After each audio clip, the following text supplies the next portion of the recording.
हम ज़्यादातर जो है वो एनिमल फैट की तरफ जा रहे हैं, क्योंकि हम इग्नोर हैं, हमें इसके बेनिफिट्स का नहीं पता। लेकिन पल्सेस जो है वो माशाल्लाह से अल्लाह पाक ने एज अ सुपर फूड चीज़ें पैदा की हैं।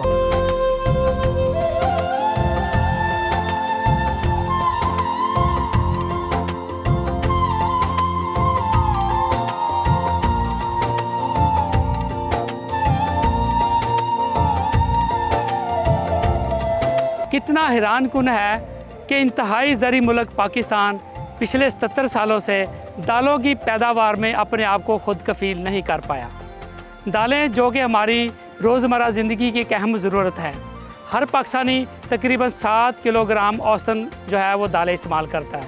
इस तरह हमें 150 करोड़ किलोग्राम दालों की ज़रूरत होती है और इस ज़रूरत का तकरीबन पाकिस्तान सिर्फ 30-35% ही खुद ग्रो कर पा रहा है और बाकी तकरीबन 60 से 70% जो है हम दूसरे ममालिक जैसे ऑस्ट्रेलिया, कनाडा, तुर्की और इथियोपिया जैसे ममालिक से हम दालें इंपोर्ट करते हैं। दालों की इंपोर्ट की बात करें तो पाकिस्तान दुनिया में सबसे ज़्यादा दालें इंपोर्ट करने वाले ममालिक में 2nd नंबर पर है और इसके ऊपर तक हमारा 100 अरब रुपए का ज़र मुबादला खर्च हो जाता है।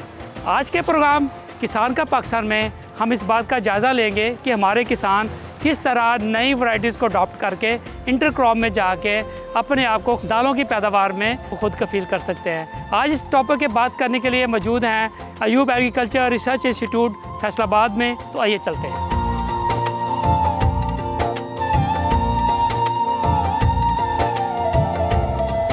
चंद दहाइयाँ पहले पाकिस्तान में औसतन जो दाल खाई जाती थी, हर पाकिस्तानी तकरीबन 20 किलोग्राम ऑन एवरेज दाल इस्तेमाल करता था। लेकिन ग्रेजुअली पाकिस्तान में दालों का इस्तेमाल बहुत कम होता गया। ये बहुत ही हेल्दी फूड है। मेरे साथ मौजूद हैं डॉक्टर निमरा अलवी साहिबा, जो कि यूनाइटेड हॉस्पिटल में एज ए डाइटिशियन है, वहाँ पे काम कर रही हैं। इनसे बात करेंगे कि दालों की न्यूट्रिशन वैल्यू क्या है और पाकिस्तान का जो लोग हैं, जो हमारे शहरी हैं, इसको हेल्दी लाइफस्टाइल में किस तरह इस्तेमाल कर सकें। Thank you very much doctor साहबा, बहुत शुक्रिया आपने हमें ज्वाइन किया। तो ये दालों की क्या न्यूट्रिशन वैल्यू होती है इसकी?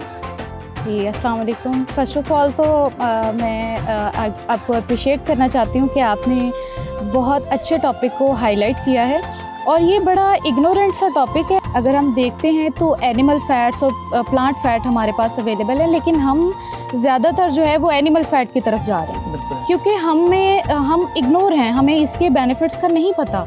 लेकिन पल्सेस जो है वो माशाल्लाह से अल्लाह पाक ने एज अ सुपर फूड चीज़ें पैदा की हैं। तो इसमें अगर हम देखते हैं कि जो पल्सेस हैं हमारे पास, एक तो सबसे पहले वो प्लांट बेस्ड प्रोटीन है, तो वो प्रोटीन का बहुत अच्छा सोर्स है। अगर हम 100 ग्राम सपोज़ ले रहे हैं तो ये अपने ड्राई वेट का 17 to 30% तकरीबन उससे हमें प्रोटीन मिल रही है। अब ये देखें कि प्रोटीन उससे हमें जो मिल रही है वो हमारी बॉडी में क्या क्या रोल प्ले कर रही है। सबसे पहले तो वो हमारी बॉडी में मसल मास बिल्डिंग कर रही है, हमारी बॉडी में जितनी इन्फ्लेमेशन होती है उसको ठीक कर रही है। और आजकल जितना एक्सट्रीम वेदर चल रहा है उसमें आप देखें कि बार बार जो है वो लोग एग्जॉस्ट हो रहे हैं। क्यों हो रहे हैं? डायरिया हो रहा है, कॉन्स्टिपेशन हो रही है, इस तरह के इश्यूज़ आ रहे हैं, वॉमिटिंग, नोज़िया हो रहा है। ये सब इसलिए हो रहा है क्योंकि लोगों की इम्यूनिटी बहुत ज़्यादा वीकन हो गई है। तो प्रोटीन इज़ द थिंग जो कि हमारी इम्यूनिटी को बूस्ट करती है।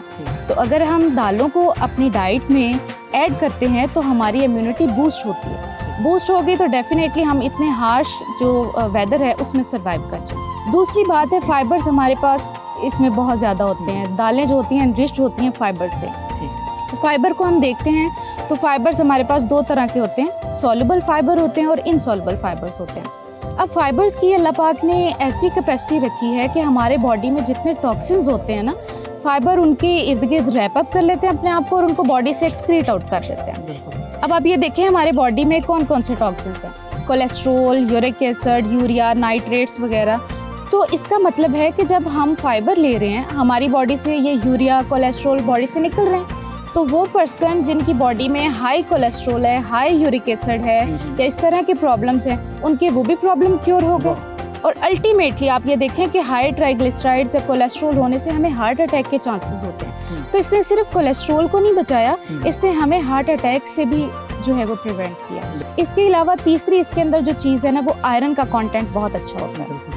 आप ये देखें कि हमारी बॉडी में आयरन ऑक्सीजन को ट्रांसपोर्ट करती है। आजकल फीमेल हैं, मेल्स हैं, उनके ये इश्यूज सुनने में आ रहे हैं कि हमारे ये वाले जो पोर्स हैं ये सुन्न हो जाती हैं जगह। ये क्यों सुन्न हो रही हैं? क्योंकि ऑक्सीजन की सप्लाई नहीं यहाँ तक जा रही। तो दालें अगर हम लेते हैं, ये आयरन का सोर्स हैं, ये ऑक्सीजन की सप्लाई को फास्ट करती हैं। फिर इसके अंदर चौथी माशाल्लाह से अल्लाह पाक ने कैपेबिलिटी जो रखी हुई है वो एंटी ऑक्सीडेंट्स हैं इसके अंदर प्रेजेंट, पॉलीफिनोल्स हैं। वो क्या करते हैं कि उनकी एंटी कैंसर प्रॉपर्टीज़ हैं, वो हमारी बॉडी में ज़ाहिरी सी बात है स्ट्रेस लेवल को रिड्यूस करते हैं। अब जैसे देखिए इतनी गर्मी में हमारे हर सेल जो है वो स्ट्रेस्ड आउट हुआ है डिहाइड्रेशन की वजह से या किसी भी फ्री रेडिकल की उसके अंदर ओवरलोड होने की वजह से, तो ये तमाम स्ट्रेस को बॉडी से रिलीज़ आउट करते हैं। फिर ये जो हमारे पास दालें होती हैं ना, उनके जो बर्ड्स होते हैं उनमें विटामिन ई का कंटेंट बहुत माशाल्लाह से अच्छा होता है। आप ये देखिए कि आजकल लेडीज़ और जेंट्स वगैरह में फैटी लिवर के बहुत इश्यूज़ देखने में आ रहे हैं। तो फैटी लिवर में स्किन इतनी ज़्यादा ड्राई हो जाती है, उसमें हम विटामिन ई के सप्लीमेंट्स रेफ़र करते हैं। तो क्यों ना हम उसमें पल्सेस को रेफ़र करें, क्योंकि इसमें विटामिन ई का माशाल्लाह से बड़ा अच्छा कंटेंट होता है। तो अगर हम उसमें ये रेफ़र करेंगे तो फैटी लिवर से भी हमारी बॉडी को ये प्रिवेंट करता है। फिर इसके अंदर माइक्रो न्यूट्रिएंट्स बड़े लोडेड होते हैं, विटामिन्स, मिनरल्स, और स्पेशली अगर आप ये देखें कि इसके अंदर ना पोटाशियम का कंटेंट बहुत ज़्यादा होता है सोडियम की निस्बत। तो जब पोटाशियम ज़्यादा है सोडियम की निस्बत, ये हाइपरटेंशन को कंट्रोल कर रहा है, ठीक है ना।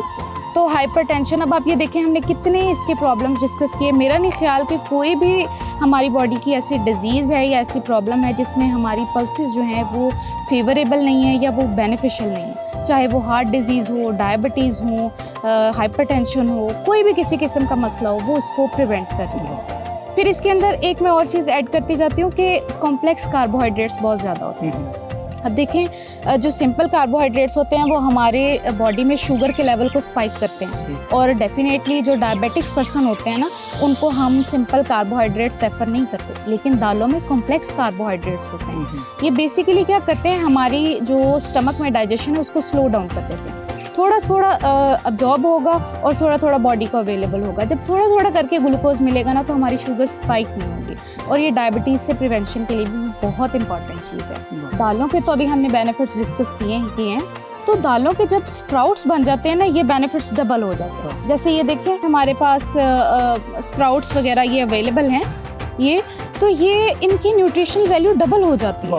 जैसे हमने बात की पहले कि प्रोटीन का सोर्स है, आयरन का है, फाइबर का है, तो वो सारी चीज़ें इसके अंदर इंक्लूड हैं, लेकिन ये उसकी जो है वो डबल हो जाती है। अच्छा बताइए, बनाना कितना मुश्किल काम है ये? नहीं, बिल्कुल भी इसको बनाना मुश्किल काम नहीं है, हम इसको घर पे भी तैयार कर सकते हैं, बल्कि ये मैंने खुद भी तैयार किए हैं। अच्छा, स्प्राउट्स भी जो 3 to 4 टेबलस्पून पर डे, ये हमारी जो है वो डेली की डाइट का पार्ट है। अगर हम इसको बचा लें तो ऐड करें अपनी डाइट में, मेरा नहीं ख्याल हम किसी भी प्रॉब्लम में आ सकते हैं, हमारी बॉडी किसी भी स्ट्रेस में आ सकती है। तो 3 से 4 चम्मच आप मिक्स स्प्राउट्स के लें, उसके अंदर आप 2-3 डेट्स ऐड करें, थोड़ी सी रेजन्स ऐड करें, थोड़ा सा अगर हम हनी ऐड करते हैं तो वो बड़ा एक सेवरी सैलड हमारा बन जाता है। इवन डायबिटिक पीपल भी उसको ले सकते हैं, जैसे चाहें हम ले सकते हैं, रॉ फॉर्म में, कुकिंग फॉर्म में, बड़े इसके माशाल्लाह से तरीके हैं, लेकिन हमें इसको अपनी डाइट में लाजमी ऐड करना चाहिए ताकि हम जो है वो अपनी बॉडी को डिफरेंट स्ट्रेस आउट होने से, प्रॉब्लम से बचा सकें। बहुत शुक्रिया।